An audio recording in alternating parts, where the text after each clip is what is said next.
I'm Lily Jamali. I'm a senior reporter at Marketplace, and I'm going to answer some of your commonly searched questions. What is a stock buyback and how does it work? So a stock buyback is basically a company buying back its own stock. They're kind of buying back a part of themselves. Why do companies do this? Well, a lot of times they're trying to send a signal to the market that they think that the company is undervalued by investors, and so it's a big bargain. That's why they're buying back their own stock, and you should too. But stock buybacks are one of those things that a lot of people love to hate, and they're sort of one of the most criticized things that happen in finance. And that's because people sometimes think that that money, if a company does have extra cash laying around, could be better spent than on the company's stock. For example, they could use it to lower the price that you pay for their product as a consumer. They could also pay it back to their labor force by giving people raises. What is antitrust regulation?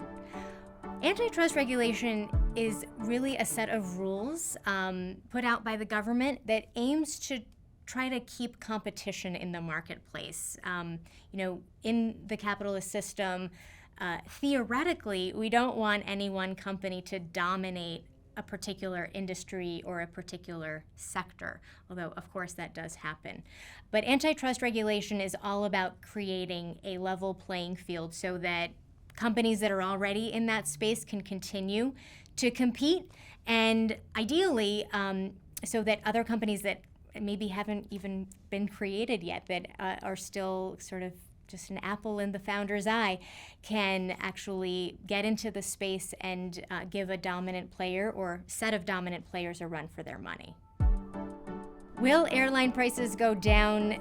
I should hope so.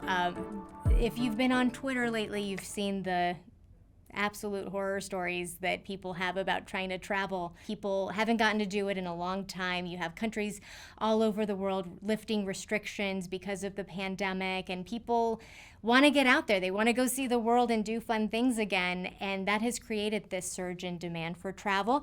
And airlines partly have responded by raising prices.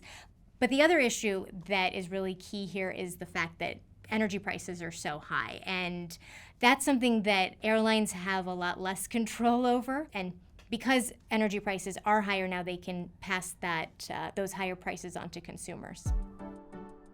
Will all cars be electric by 2030? Absolutely not. But the share of the auto market that's made up of electric vehicles is probably going to be quite a bit higher than it is today. I'm a California girl, and if you know anything about California and the auto market, it's that this state often sets the trend for the national market and perhaps to some extent the global market as well. So when California decides to limit emissions, car companies, they want to sell cars in California because there's so many people that live here, and so they will adjust their practices to suit what California wants. California just announced that they are going to go all electric, that no gas-powered vehicles can be sold here starting in 2035. That's a couple years away. However, it is going to impact the way that major car companies organize themselves. They are all already in the middle of pivoting to electric vehicles. They are hiring technologists and other staff that know how to make electric vehicles, and they are slashing jobs in other divisions in order to free up the resources to make this massive shift toward electric vehicles.